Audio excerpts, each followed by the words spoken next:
Good evening and welcome to this year's Breast Cancer Awareness Dinner. This year, Wesley is pleased to have the assistance of Highlands Hospital and the estate of Michael Prestia to co-sponsor this evening. And we're also very happy to have Armstrong here tonight to record this event as in past years. Thank you.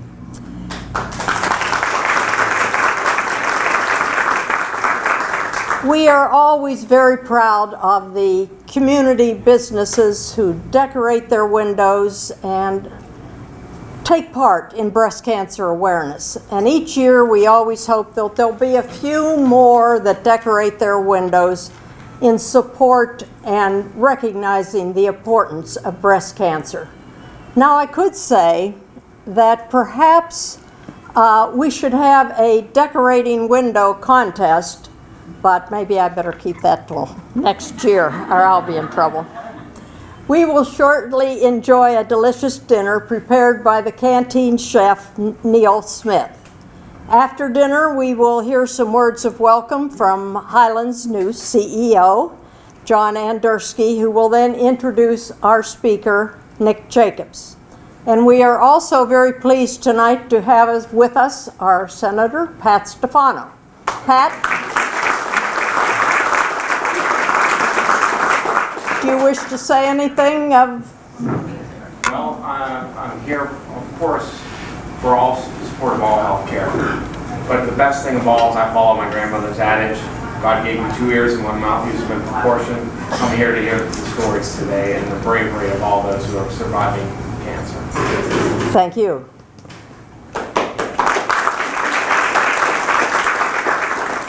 At this time, I will call on Wesley's Board Vice President, Judy Schomer, who will lead us in a dinner blessing, after which we will go out to the adjoining room to get our dinners. Judy.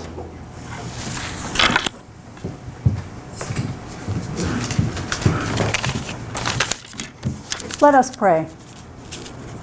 Dear Lord, we gather together today to remember and to celebrate those we loved who are gone from us now, and those who have won their battle over breast cancer.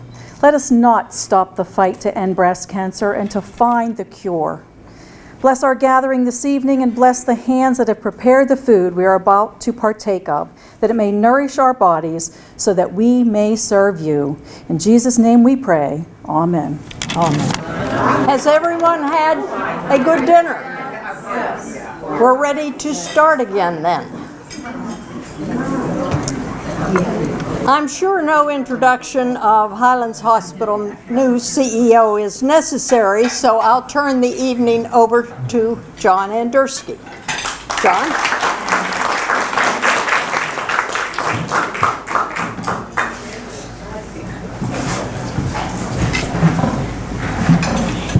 Good evening, everyone. I first want to thank Marilyn Weaver and the board of the Wesley Health Center for inviting us to join them this evening for this event. I also want to thank Senator Pat Stefano. What we're doing at the hospital, among some other projects we have going on, we're developing a women's center at the former Zachariah Elementary School through an RACP state grant, and Senator Stefano assisted and supported us in capturing that grant. That's a $1 million construction project. It's going to be developed in the lower level below our current autism school that opened for operations there on September 4th. So we want to thank the Senator for all of his help and support, and even some help and support in some future projects that we have going on at the hospital. So thank you for that. But I'm here tonight to introduce Nick Jacobs, our speaker this evening, one of our speakers this evening. Nick Jacobs is a principal with Sunstone Management Resources and advises leading medical institutions on integrative health and medicine across the nation. He has more than 30 years' experience as a healthcare executive. He's been a speaker for the World Health Organization, the American Hospital Association, the National Cancer Institute, the American College of Healthcare Executives, the World Congress on Cardiology, and the Association of Healthcare Philanthropy. Nick serves on the board of Regents for Southern California University, is an officer on the Integrative Health Policy Consortium Board, and was a founder of the Academy of Integrative Health and Medicine, Winber Research Institute, and the Clinical Translational Genome Research Institute. But tonight he is here because he is a Connellsville area native who is also a consultant for the Department of Defense's Clinical Breast Care Project. His work in breast cancer research started in 1999 and has continued through today. At Winber, he helped collect 100,000 donated breast tissue with hundreds of fields of information on each anonymous donor that was used to map the human breast genome by the National Cancer Institute. It is my pleasure to introduce my friend, our friend, Nick Jacobs.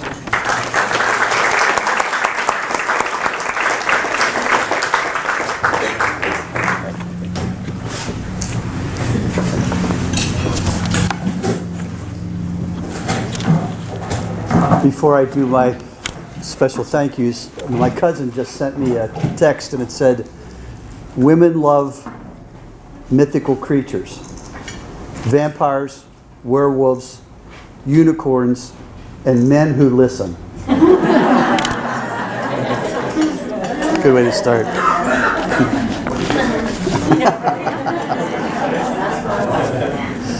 So, special thank you, John, and to John and Marilyn and the board as well.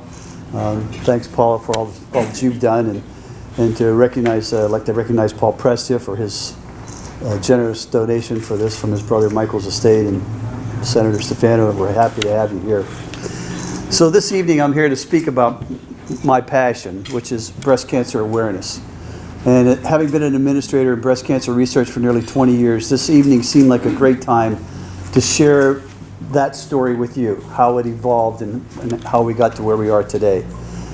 Before we do, though, I wanted to share a story about one of my scientists. I had scientists from all over the world that worked for us, and I had an opportunity to go to Harvard, MIT, to visit a laboratory there.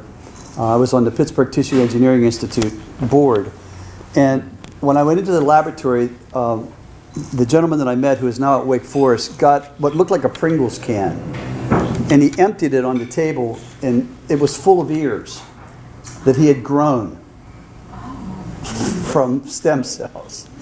And then he took me over to another area where they were growing an entire liver. And he explained to me that, this is 15 years ago, by the way, and he explained to me that they were having trouble vascularizing that liver, so they brought the guys in from MIT who developed motherboards for computers, and they built the blood vessels through the motherboard type of arrangement. So I came back to the Research Institute, and I was telling my lead scientist about what an incredible experience it was, and how moving it was. And he turned to me and he said, "Nick, I could grow an ear on you anywhere, anytime." So I made a solemn vow never to drink with that guy. It's not going to happen. So I had an interesting week this week because I've been involved in working with some brilliant people over the years, and I'm not one of them, but it was okay because some of it rubbed off a little bit. And this week I wanted to tell you a story about one of my former students who was actually diagnosed with breast cancer this week. We're going to call her Lisa. Lisa's about a 56-year-old woman. Her father is a brilliant, internationally recognized physician, known for his work in both genetics and cancer diagnosis. And this is where the story gets complicated. Now just bear with me as I go through this. When one of us gets breast cancer, yes, men get breast cancer too, only about 1%, but they do. The physician would typically say something like, "I'm sorry, you have breast cancer. We're going to do one of the following, a lumpectomy or a mastectomy, and we're going to do breast reconstruction and chemo and or radiation, and in many cases we'll be using tamoxifen to help you keep it from reoccurring." So this doctor that I'm referring to knows way too much as a geneticist.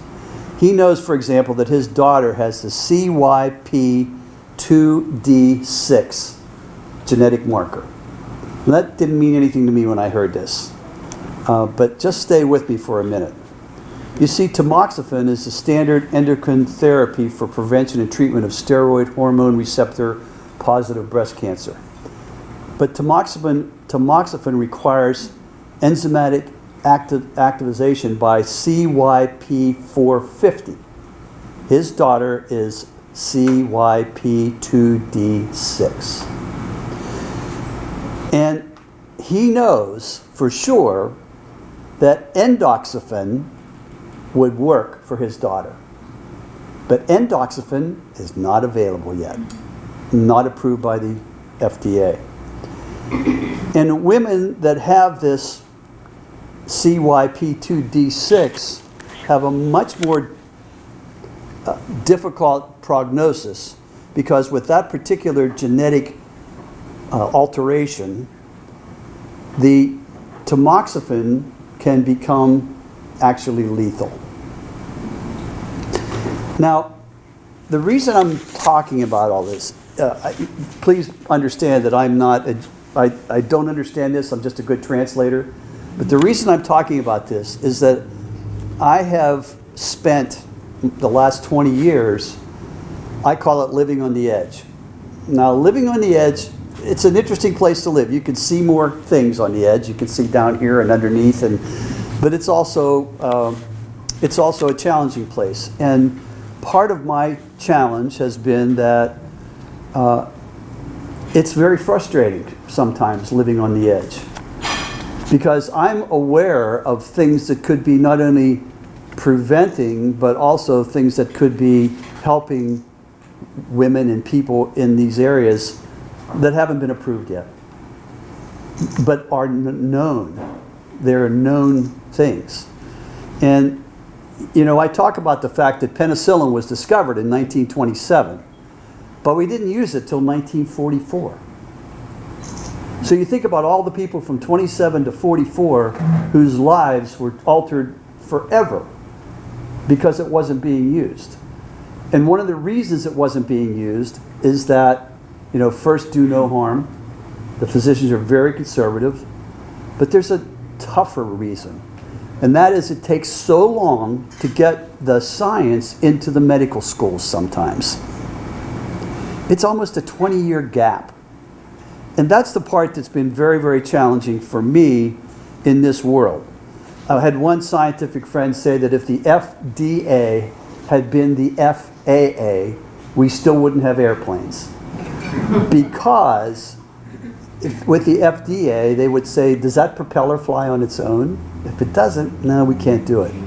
And listen, I'm not putting down the FDA. I'm just telling you that it is a difficult challenge and that there are a lot of frustrations. So I describe myself as Don Quixote. Give me a windmill and I'll try to slay it. And I have been out on the cutting edge of this, trying to make a difference in your world, in our world, so that we can know things like what I read to you in the beginning, so that we can understand the nuanced differences.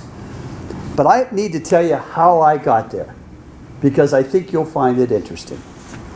So I have a master's degree in music.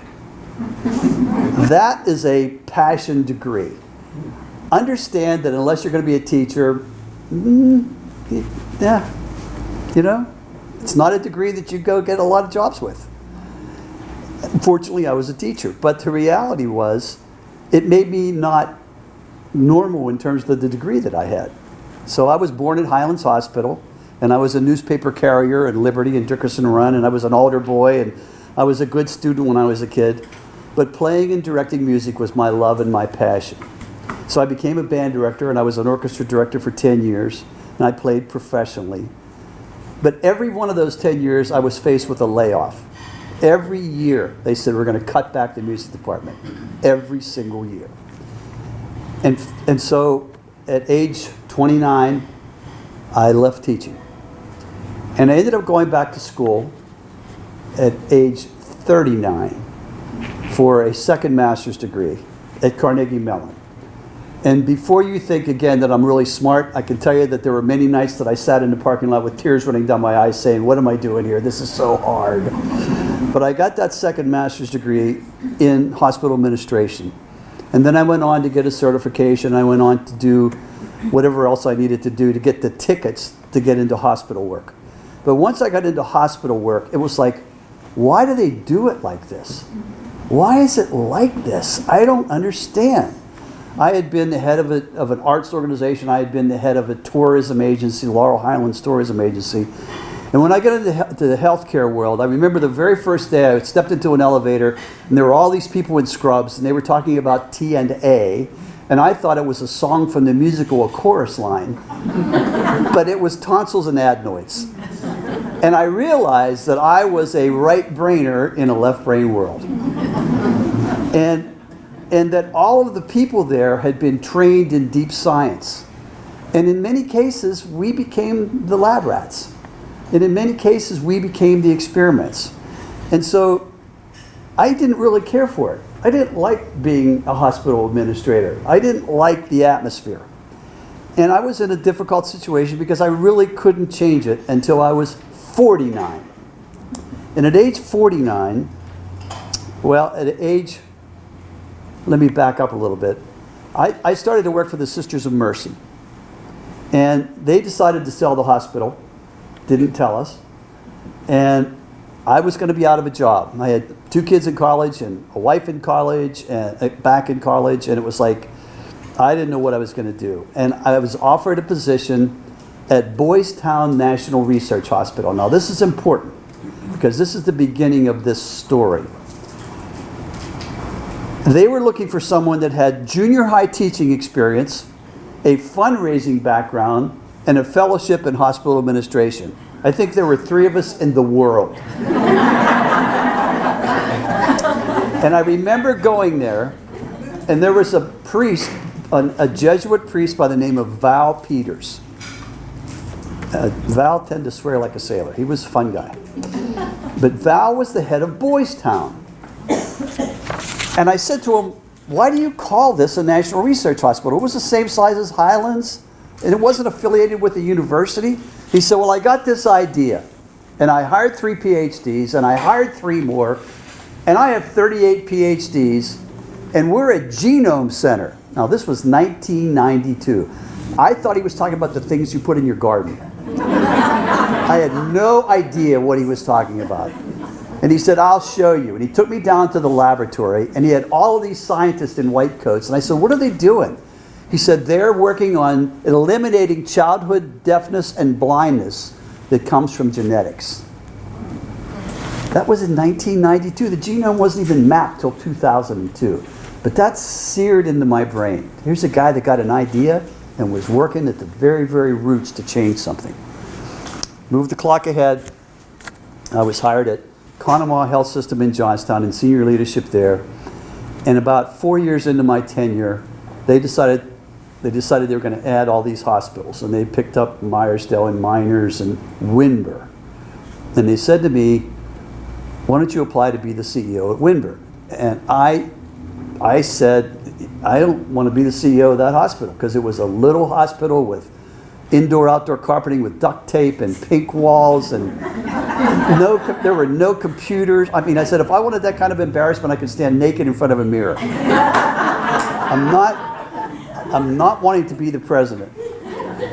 But I did apply, and there were actually about 135 applicants for the job. And for the very first time, I decided not to go in and do the typical hospital interview thing. I went in with drawings of what I thought it could be, and what it should be, and what it could become. And I got the job. Well, not long after that, I was appointed to the board of directors of a theater called the Arcadia Theater, which is similar to the Palace Theater in Greensburg. And the Arcadia Theater had been an old, dilapidated movie theater that they completely restored for presenting shows like they do at the Palace. And at the very first show, on the very first night, this little old man, my age now, walked up to me and said, you know, we removed Betty Grable, Arthur Godfrey, and Jenny Woolworth's thyroids at Windber Hospital. And I'm going, yeah, right. And he said, no, truthfully, we did. Now, for those of you who are young and don't know who any of those people are, ask the older people to your right and left. And here it turned out that two of the surgeons at this hospital had studied in Austria how to do thyroid surgery that didn't leave a big Frankenstein kind of scar. And that was a big deal in those days. And these were luminaries.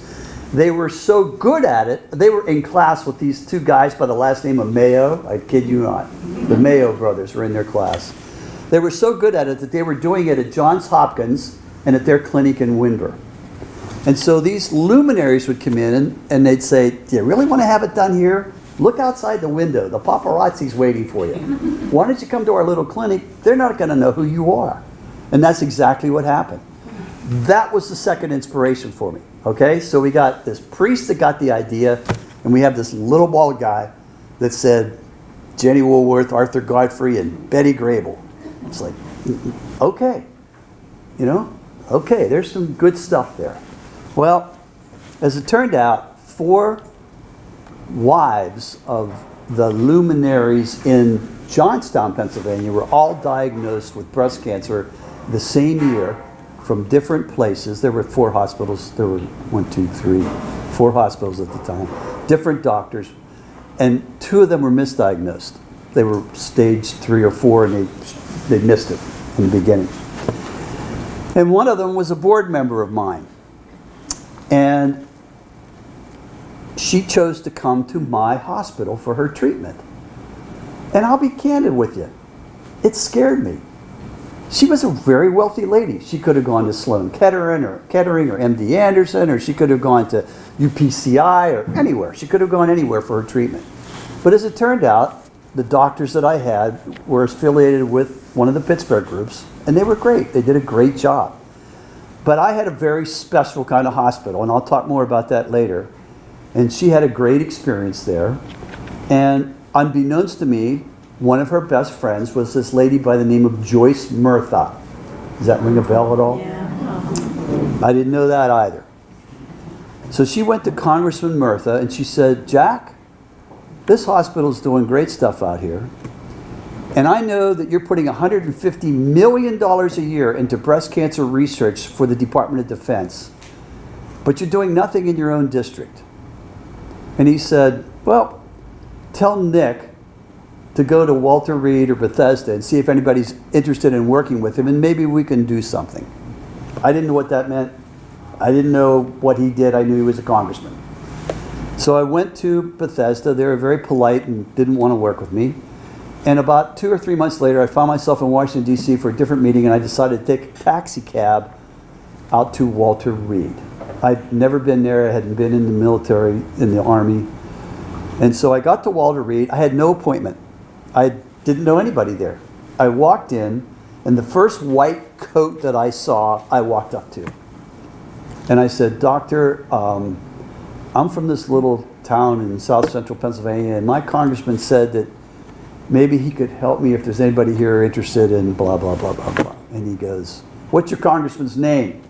And this guy was a colonel. And I go, Murtha. He said, follow me, son. I was much younger. It turned out that this congressman, out of 550 doctors, was the only one who had ever gotten a congressional earmark. And he had gotten it from Senator Stevens from Alaska to study prostate cancer. So he knew exactly what I needed to do. And so I wrote this comprehensive grant. I didn't know what, I mean, it was literally, it was new learning. I call it white cane learning, because I didn't, you know, I was really out there. And I wrote all this, and I submitted it, and I got 0, nothing. And the following year, I thought, you know, that was a good grant.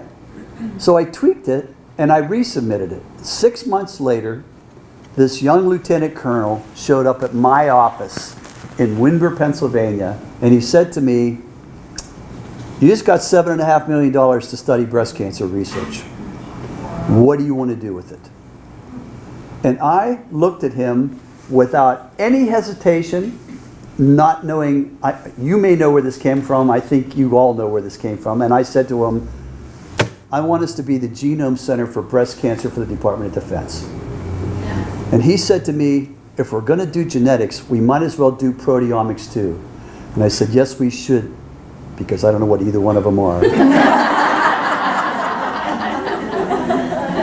So I'll be the administrator, and you be the physician. Well, we're still partners. That's 18 years later. And Dr. Craig Shriver was the physician that was involved.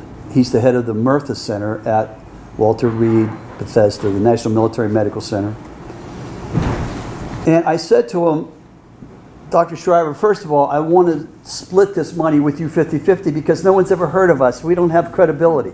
He said, oh, that'll work. So Walter Reed just got half of that money. And he was a trumpet player. How great was that, right? And so I said, how am I ever going to get PhDs to come here? And he said, I'll get the first 3, then it's up to you after that. So the first 3 that came in, I interviewed. Now, believe me, I hadn't run a research institute before, so I was kind of at a loss for what should I ask. And so, almost tongue-in-cheek, I said to them, tell me why you haven't won the Nobel Prize. They had a list this long.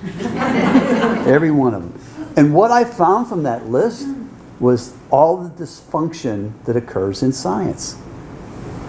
It's just like everything else. There's human beings involved.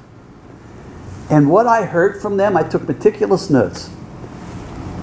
I went to meet with Dr. Shriver, and I said, Dr. Shriver, I want to set this research institute up not like a scientist, not like a doctor. I want to set it up like a musician. He was a trumpet player. And he goes, what are you talking about?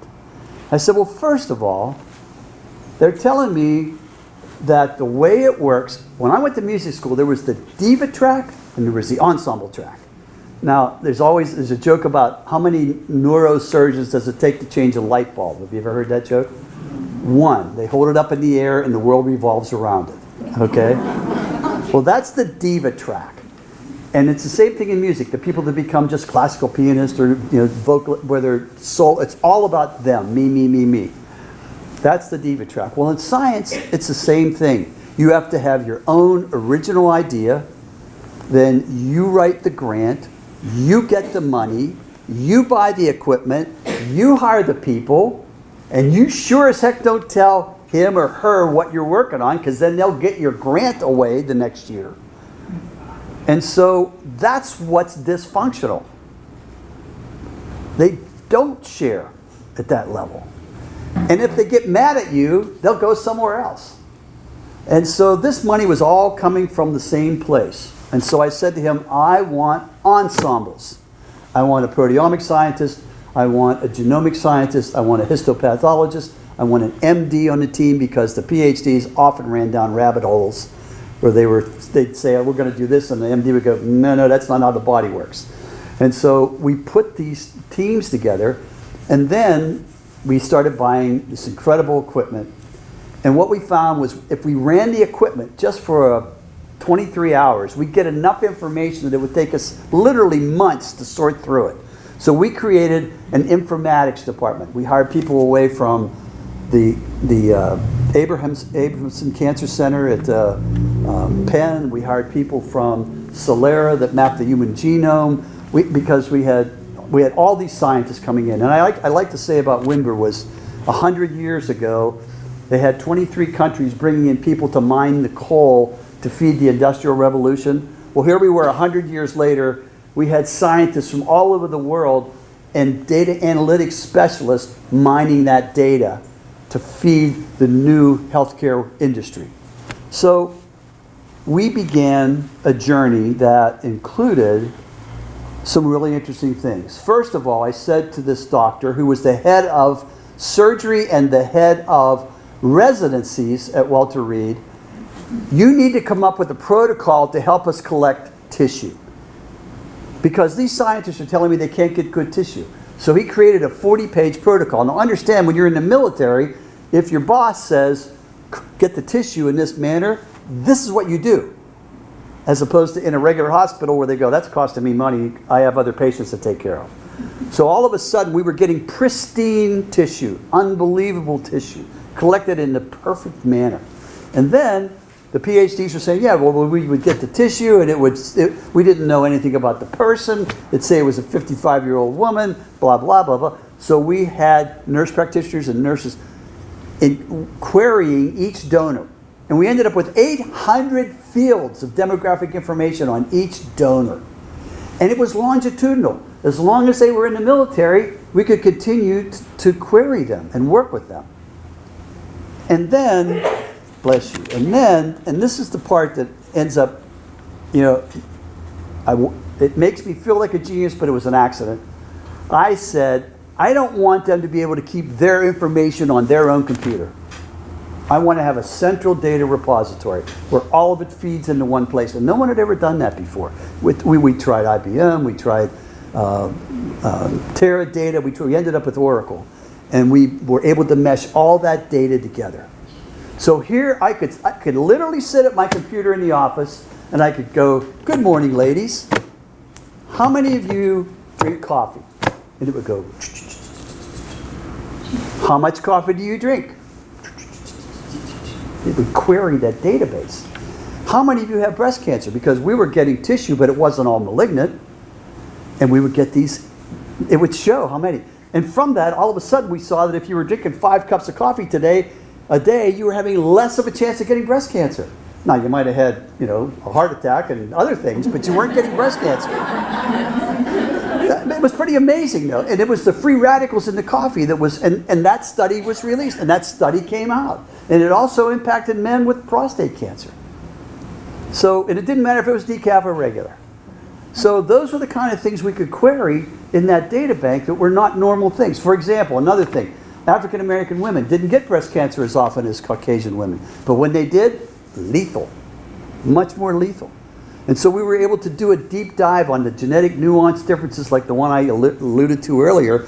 But we also found out that culturally, it wasn't acceptable for them to do breast self-examinations. That wasn't part of their culture. And they weren't nursing. And so we were able to, because there were a nice percentage of African American women in the military, we were able to work with them and to help them. But it was interesting because one of the stories that I ran into was a hospital out in Columbus, Ohio. A section of Columbus, Ohio, there was just an enormous amount of breast cancer that occurred in an African American part of the community with young women. And so we went out and did an epidemiological study. And what we found was that there was a burn plant there for garbage. And it was that garbage, that smoke was going into that part of the community. And we were able to shut that down. Now, in our research, we also found that 80% of the breast cancers were not from genes. They were from the environment. 80%. 80%. Now, when I say the environment, it also means diet and other things. Well, one of the other smart things we ended up doing by accident was we got a group like you, and we said, we want our breast cancer survivors to design our breast center. Everything that you hated about what you went through, tell us. And so we designed a breast center that we named after Mrs. Mirth at the time. And in that breast center, we had things like mirrors where you could comb your hair after you were done. And we had dressing screens, and we used hot water bottles on the mammography equipment so it wasn't so freezing cold. And eventually we used mammo pads. And we had breast gowns designed where you only had to expose one breast at a time. You weren't standing half naked in the hallway. And we had dark chocolate, and we had herbal tea, and we had a lymphedema specialist in case you had to have your lymph nodes removed and your arm would swell up. We had lymphedema specialists, and we had cosmetologists because even if you're sick, you want to look good. Plus, we had music, we had acupuncture, we had massage, we had meditation, we had exercise, and we had group support. Thank you. And what we've seen from all the studies, from all the group support work, is that your life is extended by having group support. It's so, so critical. And then we also had something that is also critical, which is family support. Last year I had the opportunity to work with a guy by the name of Dr. Keith Block. Keith Block is an integrative oncologist. It's almost like an oxymoron. But Dr. Block, when you walk into his offices, he has physical therapists and treadmills and a kitchen, and he has all of his chemo is given based on a circadian rhythm, your personal circadian rhythm, so he has to use less chemo. It's just an amazing experience. And here's the really amazing part. He's had many, many, many of his patients with stage 4 who have lived 54 months longer than they should have. If you get 3 months out of a drug, that's a big deal. And so diet, exercise, stress management, group support, all critical aspects of this. Well, medicine is becoming predictive, preventative, personalized through precision and participatory. And I want you to know that, I'm a great proponent of integrative medicine. I can tell you that, acupuncture can help relieve pain, can help you relieve nausea, can help you relieve vomiting from chemo, that the Mediterranean diet will help reduce your risk of breast cancer in the future, that moderate exercise is great for you. And so it's my honor and privilege to tell you that your local hospital is getting it and gets it. We now have the Clinical Breast Care Project. You have flyers on that table where you are now partners with Walter Reed, the Veterans Administration, with the Uniformed Services University, and with the National Cancer Institute on breast cancer research here in Connellsville. You're one of only 2 non-military hospitals in the country that's doing that right now. You have 3D mammography. You have stereotactic breast biopsy, so if there is a suspicious lump, they can just do a needle look and find out if it's problematic. You have ultrasound. And what we're working on and adding now is pharmacogenomics and polypharmacy. Now, quickly explaining those two, with pharmacogenomics, I just had mine done again this week. I'm on 6 medicines. I have heart condition. How do those medicines interact with each other?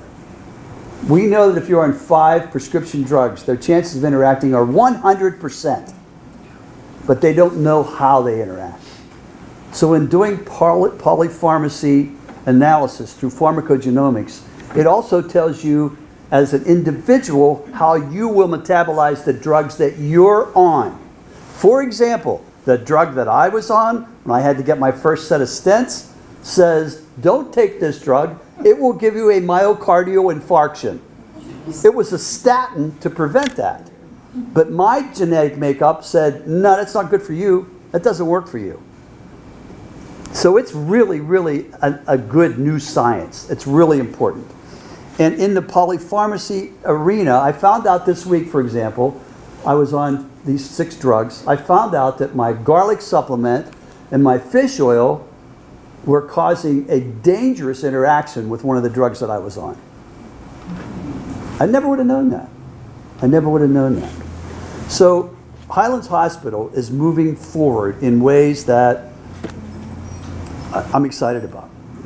It's a wonderful, wonderful action is taking place. Now, I usually open with this story, and I apologize for any of you who've heard it before. But when my son was 5 years old, he demanded an allowance. And so we weren't going to just give him money. We said, you got to make your bed. 5 years old. But every day he made his bed, and he got better and better and better at making his bed. It was like Marine Corners. You could flip money across it. I mean, he was really good at it. And this one morning, my wife was going somewhere, and she said, clean the house up, and she left. And I went into the bedroom, and the first thing I did was stub my toe in the bed and said some things under my breath I shouldn't have said. And then I went to take the pillows off, and I hit the lamp, and the lamp fell. So now I'm picking the lamp up, and I'm looking, and he's standing on the other side of the bed. And I said, what are you doing here? He said, I heard all the noise, and I figured you could use some help. He said, but before we do this, I want you to think about one thing. I do this for a living. Thank you.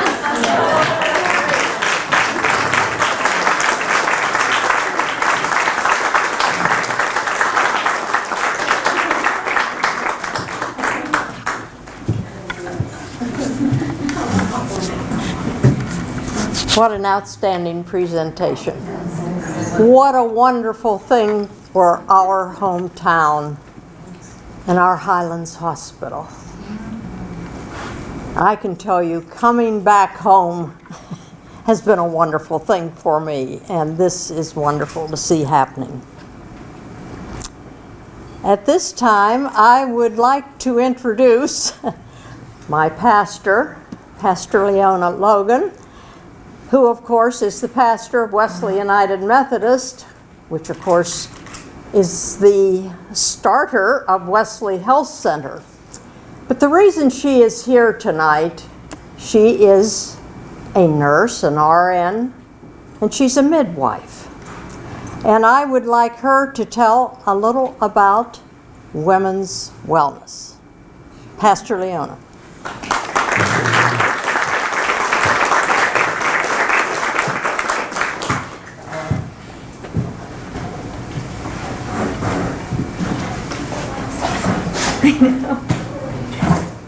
It's nice and cozy in here though, right? Yes. Well, here's what excites me about women's health.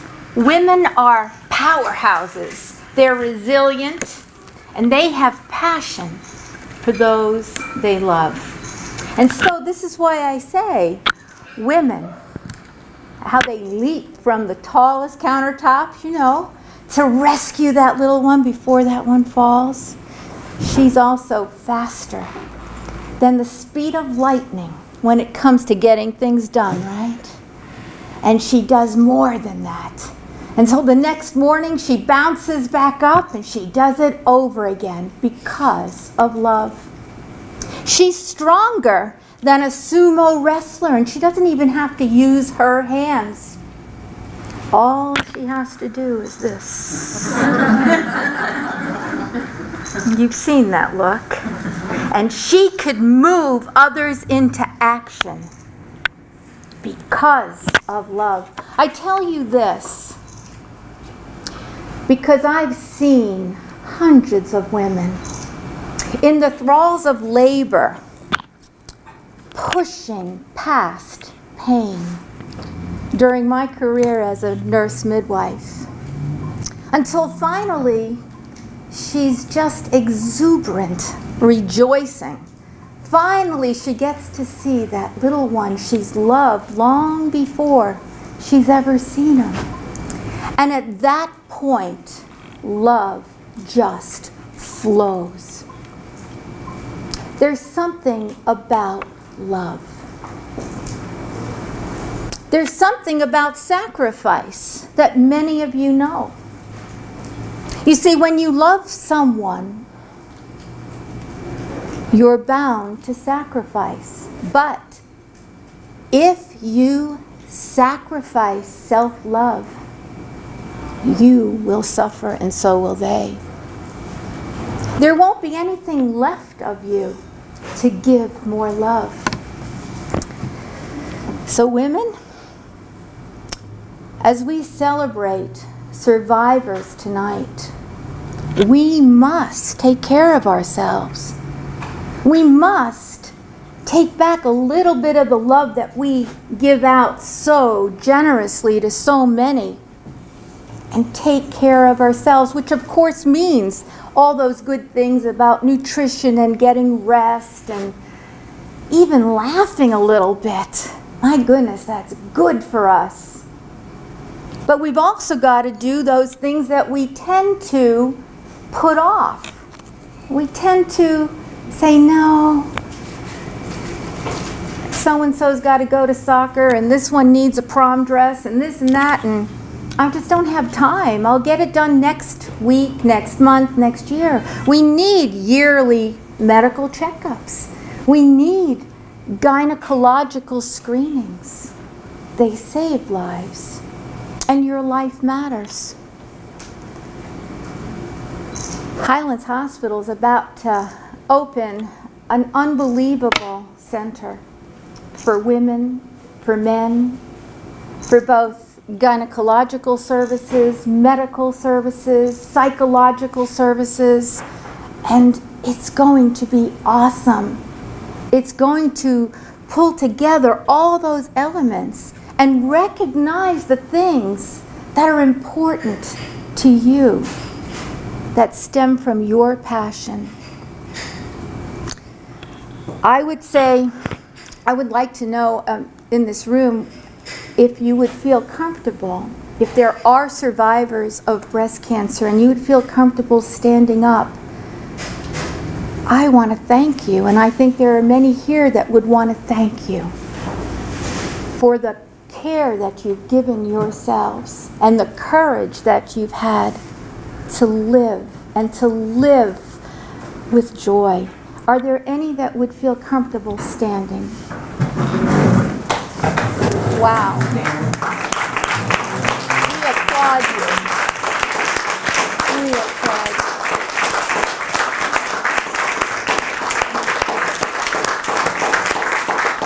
You've come through, no doubt, a journey that you've never thought you'd find yourself in. And may I ask, was it love that helped you get through? Was it love? Was it courage? Was it superhuman strength that could only come from above that helped you get through? We're proud. And you teach us something by what you've gone through. Essentially, you have paid it forward to us by saying, yes, we did it, you can do it. Take care of yourselves. Highlands Hospital is paying it forward with this incredible connection with the Breast Cancer Project. They and women who are donating blood samples so that you and I may one day witness a cure for cancer, for breast cancer. Wesley Health Center has been paying it forward for how many years, Marilyn? 26. 26 years.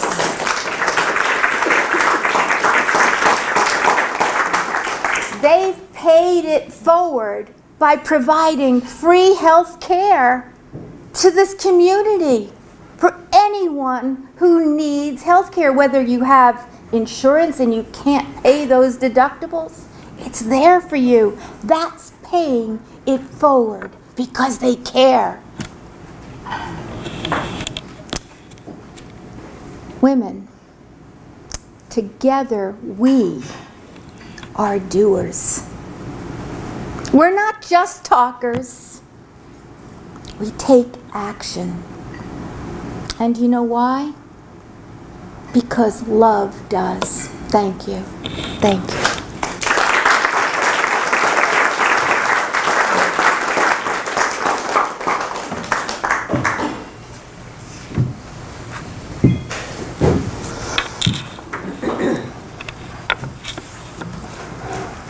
Thank you so very, very much. As I said, we are so very fortunate here. I keep hoping that somehow down the road, women's wellness, free women's wellness, will be a part of what Wesley Health Center can offer in pre-primary health care. That is something that I'll keep hoping for, and maybe down the road we'll get there. Yes, we have had 26 years of continuous operation at Wesley Health Center. It's here for you, your family, your friends, and our community. I also want to add that this summer, Highlands Hospital and Wesley Health Center signed a collaborative agreement. And this means that we will be able to work in a lot of ways. However we can, we're there to work with Highlands. And I have to thank John, who is gone. Vicki, thank you for this agreement.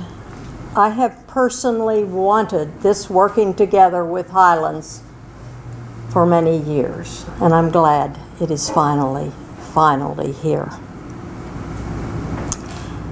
At this time, our Wesley Health Center Board President, Paula Gruback, has something she wants to share. Paula.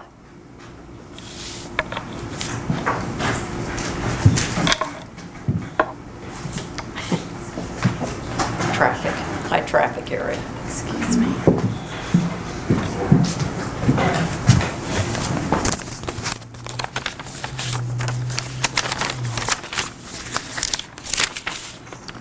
First of all, I would just like to take a few moments to say how wonderful it is to see you all here this evening. I hope you all enjoyed the meal. I'd be remiss if I did not take a moment to acknowledge the members of our Wesley Board that are present tonight. You all know Marilyn Weaver, our volunteer executive director. She's also our board treasurer. Judy Schomer. Gary Kurtz. If you want to raise your hand so everyone can see. Gary Kurtz, Bob McLucky, and Pastor Leona Logan. As well as our office manager, Margie Eiford. Did she leave? She left.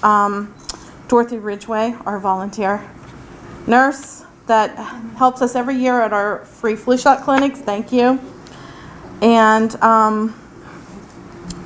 I'd also like, if we could give our board a round of applause. I don't know what I'd do without them. It's a wonderful, wonderful group. As a final note, I'd like to acknowledge someone that has been supporting and advocating breast cancer awareness in Connellsville for a very long time. Donna Welsh, would you come up here for me, please?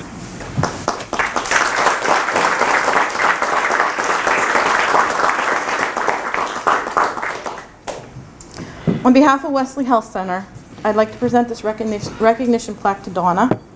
If I may read it. Presented to Donna Welsh in recognition of the breast cancer support group she established and has led these past 28 years? Yeah. 28 years at Highlands Hospital. She has led with love and compassion the groups caring for those like her who have experienced the diagnosis, the fears of the battle ahead, and the possible treatments with their accompanying side effects and outcomes. She has helped the members to share their feelings, their caring for each other, their fears, their needs, and to know they are loved for who they are in spite of the illness and to never give up. A quote from Marianne Rodmacher, a breast cancer survivor: "Courage doesn't always roar. Sometimes courage is the little voice at the end of the day that says, 'I'll try again tomorrow.'" Thank you. Thank you, Paula.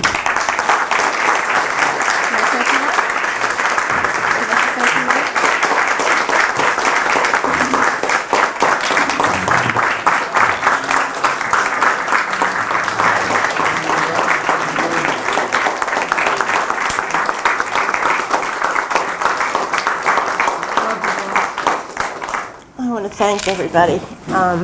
Dr. Alsati is who I really need to thank because he's the one that wanted this support group started.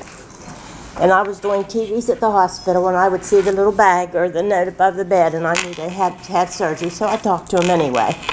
But I will be 30 years survivor on November the 3rd.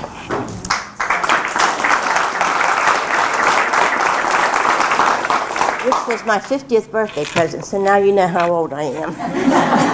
I will be 80 on the 8th. And anyway, 3/4 of these ladies here are members of my support group, and I appreciate all of those who have been with me all these years. Some are new, I hope, and most of you have been here with me for a long time, and I love every one of you, and I enjoy working with everybody. It's not always easy, but I get help from Vicki and some of the other people, and I was sent to Harrisburg to do this. I didn't just walk into this. Highland sent me to Harrisburg to be trained to start a support group, and I started with 2 ladies and myself. And now they're, of course, both gone, but anyway, it has grown to, I usually have 13 to 15, hopefully a few more now at my meetings.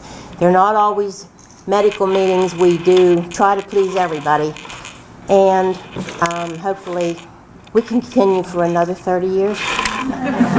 Thank you.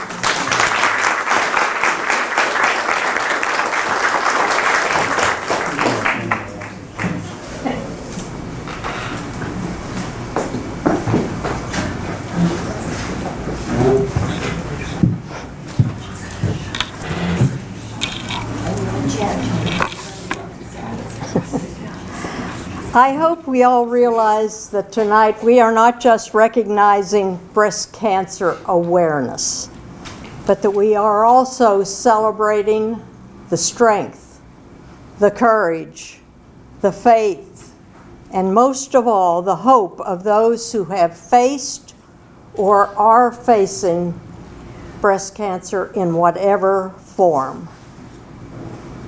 You are remarkable people. If you carefully lift the centerpieces on your table, under one of them, there is an arrow pointing towards someone.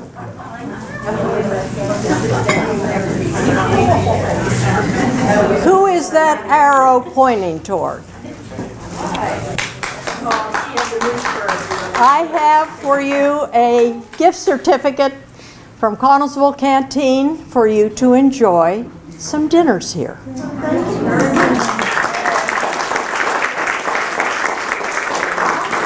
And I want to thank all who participated tonight and shared their stories.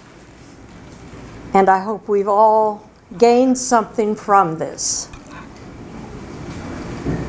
And thank you all for coming. You all make it a very special evening. Thank you.